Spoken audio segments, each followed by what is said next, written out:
지금 청산기념 내란버거입니다. 좋아.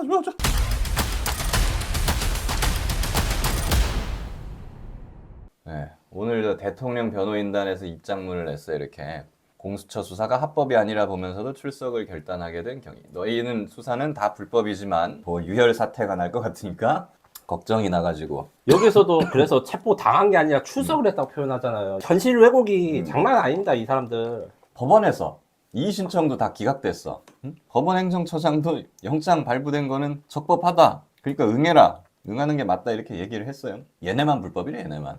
그리고 이게 불법이면은 저 같으면 그냥 체포돼요. 위법한 체포되잖아. 그쵸. 증거 능력 다 날라가. 그쵸. 네. 그러니까 얘네들도 참 에휴, 관할이 없는 서부지법 대신 서울중앙지법으로 청구를 해라. 뭐 이런 소리를 아니, 했는데 이 소리를 아직도 해요? 없는 게 아니고 당연히 서울지법이 제1의 관할이에요. 제1의 관할. 왜냐면 주거지잖아. 자, 윤석열 어디 살아요? 한남동이요. 한남동 무슨 구야?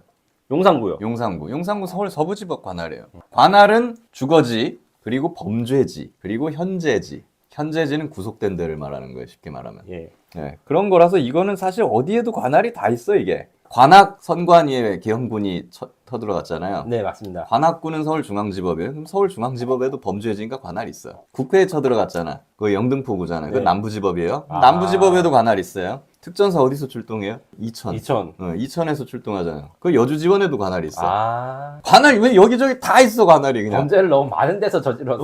너무 많은 데서 범죄를 저질러갖고 이거 근데 좀 확대 해석하면은 비상계엄 선포를 전국에다가 했잖아요. 그쵸. 전국 다 관할이 있어요. 제주지검 그 제주지법 가도 관할이 있겠다 이게. 이번에 이제 그 새벽 5시부터 체포가 시도해서 성공이 됐는데 적들이 싸울 의지를 잃어버리게 만드는 게 제일 승리 조건이었고 1차 때부터 진작 이랬어야 되는데 하는 아쉬움이 남는다. 그렇지. 그 직원들한테 이제 2차 끝나고 난 다음에 여러 가지 말이 나오니까 괜찮다고 격려를 했으나 별로 이렇게 효과가 없었죠. 윤 변호인 관저 진입한 경찰 체포하는 동료. 결국에는 이게 윤곽근 변호사가 너네들 체포 안 된다. 뭐 이런 정신교육을 했는데 씨알도 안 먹혔다는 게 결국에는 윤석열 체포 성격은 가장 핵심적인 요청이다. 윤곽근 저분도 고검장까지 하신 분이잖아요. 예. 너무 높으신 분들 너무 믿으면 안 된다니까. 아, 내가 말했잖아. 병원장이 갑자기 내가 집도를 한다 하면서 막 병원장 할아버지 가서 메스 들고 하면 불안하잖아 이게. 저 윤곽근 저분도 은퇴하신 지 너무 오래돼가지고 잘 몰라. 또한 규모 측면에서도 이 숫자에 대한 것이 사실은 체포할 때 굉장히 중요하고 진행할 때 난이도가 크게 달라진다고 해요. 저번과 이제 물리적인 행동 자체 차이점은 딱 하나밖에 없었어요.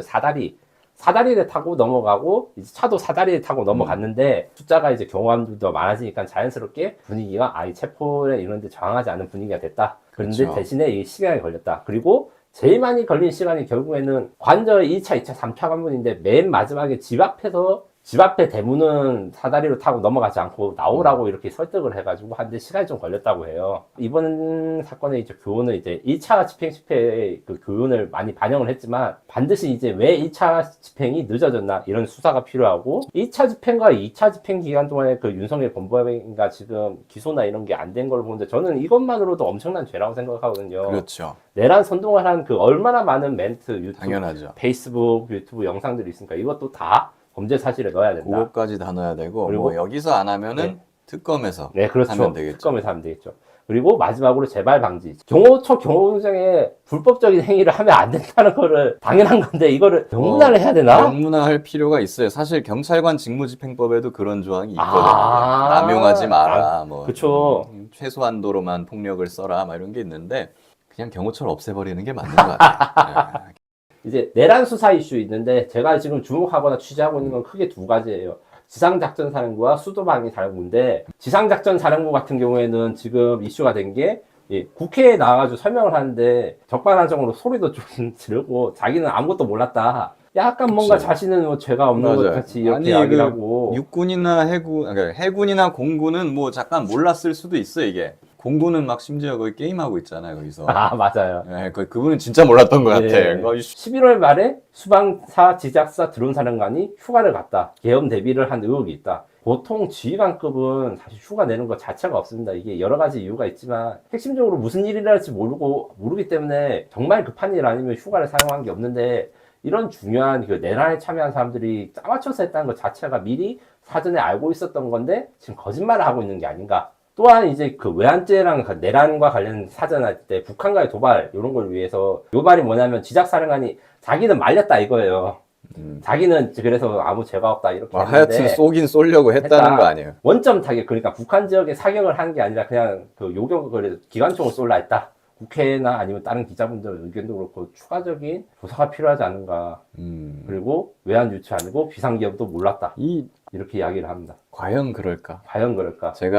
저는 지금까지 거짓말을 제일 잘하는 직업군이 검사인 줄 알았거든요. 아닌 것 같아. 군인이 더 잘해. 네. 다음으로 알아볼 건 수도방위 사령부인데 수도방위 사령부도 사실은 그 계엄 다음 날에 이제 델리민주 유튜브에 출연해가지고 아무것도 몰랐다 이랬지만 아무것도 몰랐다기에 너무 뭐가 많죠. 네. 아무것도 몰랐는 주장했지만 사실은 준비됐던 여러 건을 봤을 때 돌이켜보면 계엄이 정말 성공할 가능성이 매우 높았구나. 지금 이제 추미애 의원님이 본격적으로 제기하신 의혹 중에 수호신 TF라고 있어요. 지난 이제 봄부터 만들어진 수방사의 특수 조직인데 아직 정확하게 이거에 대한 목적, 그다음 의도가 명확하게 밝혀지지 않았는데 국회 주변에 단전을 할 수 있는 시설들을 점검했다고 하고 이런 것들에 대해서 그렇죠. 상대적으로 보고서까지 만들었다 해서 저는 깜짝 놀랐어요. 만약에 국회나 이런 데 단전을 정말로 하려고 했으면 우리가 이제 수방 서울시청에 협조를 해가지고 이 건물에 대한 설계라든가 이런 걸 받고 분석을 하고 그 다음에 실사를 나갔는데 이 실사를 나간 게 이미 증명이 된 거예요. 아주 치밀하게 계획하고 단전이 되면 만약에 이제 사람이 국회의원들 모여 있었다고 해도 회기 진행을 못하거나 아니면 고립시켜가지고 체포를 하기 아주 용이한 상황이 될 수 있었던 거고, 요것도 아까 전에 말한 델리민주 유튜브죠. 이때 아무것도 모른다고 박선호 의원가 맞아. 이때 진짜 희대의 연기였어, 저게 진짜. 계엄 선포 첫 지시는 언론 대응 금지. 언론 대응 금지를 이렇게 이야기를 한 것이 어떤 의미가 있는지 제가 기자로서 설명을 드리면 군은 당연히 기자인 제가 뭔가 군인분들한테 물어보거나 할 때 공보팀한테 물어보세요 합니다. 왜냐하면 회사도 비슷해요. 내가 말한 것 때문에 조직이 피해가 생길 수 있으니까 원래도 그렇죠. 안 하는 게 맞는데 검사들도 원래 저렇게 그 문구까지 정해져. 저는 그것에 대해서 대답할 위치에 있지 않습니다. 어쩌고 저쩌고. 그거를 알매도 언론 대응 금지를 했다는 것은 기본적으로 이 쿠데타가 부당한 친위 쿠데타인 거를 이미 알고 있고 그리고 이것 때문에 자기 부하들이 자기 말을 안 들을 것도 이미 알고 있고 지들도 막 어디다가 막 유출되고 막 이럴까봐 그런 거지. 밑에 놈들이 불만이 많겠다 이걸 알기 때문에 그러겠네. 언론 대응 금지를 굳이 말하고 사령관이 말함으로써 이 진실을 알리거나 아니면 상황을 해결할 때 그러니까 가령 이제 첫날에 누구 체포하고 체포조가 갔는데 체포조가 출동을 안 한 것도 좋지만 제보를 받았기 때문에 체포조를 피할 수 있었던 게 많거든요. 이런 거를 막으려고 했습니다. 그리고 지금 말이 안 맞는 이거. 이게 이 2차 계엄 그거 얘기죠? 이 2차 계엄 준비에 대한 논란이 있는데 저희가 지금까지 취재한 바로는 2차 계엄을 확실히 누가 명령하거나 하는 게 아니고 2차 계엄이 나면 1차보다 더 빠르게 할 생각을 가진 놈들이 있었구나.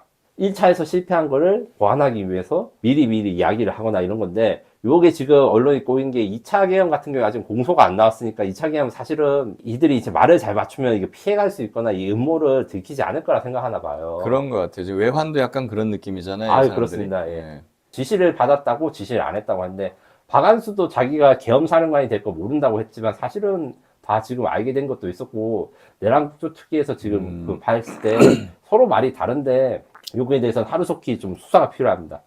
일단 대통령실 드론사 같은 경우에는 현재는 어떻게 하고 있느냐 국회에서 올라해도 안 오고 기자가 만나자고 해도 쉽고 도망다니고 아프다고 하고 이러는데 드론사령부에 있는 드론사령관이 외환에 관여되어 있다는 여러 가지 정황과 증거들이 이미 나와 있는데도 정보사도 이렇게까 HID 이런 것까지도 지금 막 이렇게 많이 나왔는데 드론 사령부가 뭐라고 지금 완전히 지금 베일에 가려져 있단 말이에요, 저게. 정보사 같은 경우에는 야, 너 청주공항 폭파해 이렇게 들은 귀가 많은데 가서 햄버거 먹어. 드론사 같은 경우에는 지금 제가 파악하기로는 아주 소수의 인원, 그러니까 5명 이하의 인원이 요게 연루되어 있고 아주 점조직으로 철저한 기밀을 하에 진행되고 문서가 남긴 것이 없는 걸로 같습니다. 정상적 업무 추진이라고 하는 것들도 있고 그 보수 언론들에서 계속 북한이 우리를 공격해서 대응하는 거니까 이게 왜 외환죄냐 하는데 그거는 이제 제 앞선 영상에서 왜 외환죄인지에 대한 설명을 드리고 변호사님도 잘 정리한 부분이 있으니까 그걸 보시면 되고요. 침략을 유도한 거고 실패한 거니까. 실패를 일부러 예정해가지고 또 하는 거니까. 그렇지. 그리고 민주당 드론사령도 방문 무산.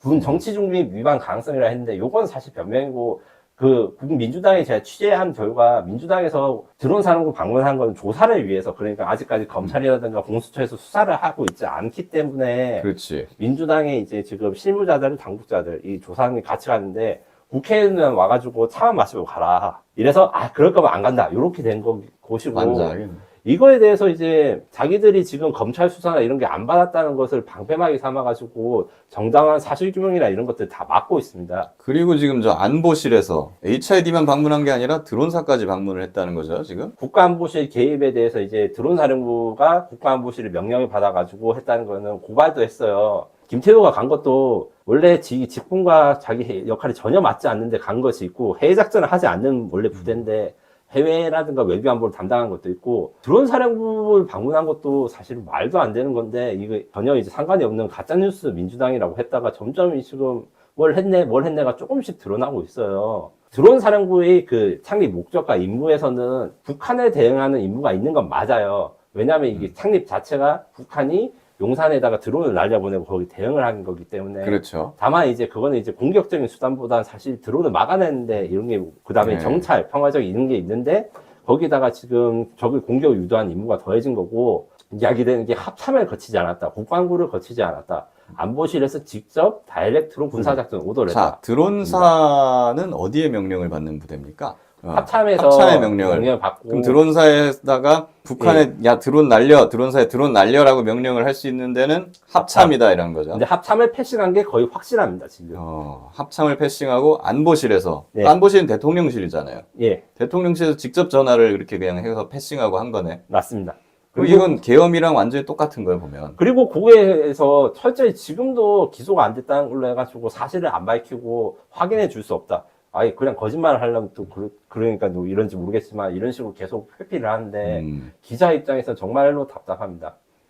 원래 정보사가 HID를 사용해가지고 국내 테러 불안 조성 담당한다 이런 의혹이 있고 그 다음에 그 성관이 위원이나 그 가가지고 압수수색을 하거나 아니면 고문 의혹까지 있는데 그거 말고도 외환 의혹도 있어요. 대표적으로 지금 현재 밝혀진 거는 몽골 공작, 그러니까 몽골에 가가지고 정보사 요원들이 북한 대사관에 접촉을 하려 했는데 네. 이게 북한이 신고했는지 아니면 몽골 정보부가 신고했는지 몰랐는데 걸려가지고 몽골 경찰에 잡혀서 억류된 거를 풀어줬어요. 그 요원들이 깜방 갈 뻔했어요. 실제로 깜빵을 갔는데 깜빵을 우리가 갔어. 빼낸 거예요. 정확히 깜방 말하면 갔다가 빼낸 유치장 거구나. 같은 데서. 정보사면 HID 이런 데 하는 그 관련된 부대잖아요. 예. 거기서 북한을 왜 만나? 지금 검찰에 기소가 됐는데도 여기에 왜 갔냐는 데에서 절대 말을 하고 있지 않아요. 예. 계엄 일주일 전에 노상원 정보사령관이 해외 출장을 갔는데 노상원이 연락하니까 긴급 기도 시도를 했으나 못 갔다. 정확히 말하면 눈이 폭설이 내려가지고 공항이 그래서 못 왔군요. 예 계엄의 사전 준비 의심. 그러니까 노상원이 전역한 사령관인데 사실 계급상으로 위도하는데 그냥 시키니까 해외 출장 그렇죠. 취소하고 왔다. 그래서 노상원이 얼마나 이제 이 계엄과 이 반란에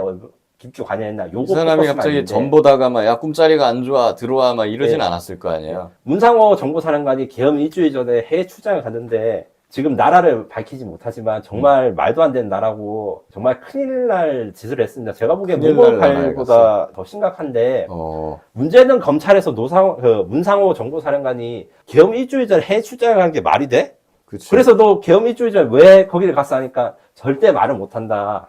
지금 입을 꾹 닫고 있어서 제가 직접 그 나라에 가가지고 그 나라의 정치인들과 만나서 사실을 확인할 겁니다. 이 나라의 경우에는 계엄하고 다른 나라의 윤석열에 대해서 계엄 찬성을 하는 거에서 굉장히 그렇구나. 굉장히 이슈가 됐고 사람들이 왜 이런 연락을 하나 이상했는데 이 미싱 링크가 밝혀지는 거예요. 자, 그러면 이 나라가 어떤 나라인지 현 단계에서는 아직은 밝힐 수 없는 겁니까? 조금만 더 기다려주시면 이 나라에서 정보사 문상훈이 뭘 했는지 제가 밝혀내가지고 그럼 문상호가 어떤 외국에 출장을 가서 이상한 짓을 했는데 지금 극구 그거에 대해서 함구를 하고 있다. 그리고 나라 자체가 문제가 있습니다. 그 나라에 가면 안 됩니다. 그 나라에 가면 안 되는 나라에 갔구나. 네.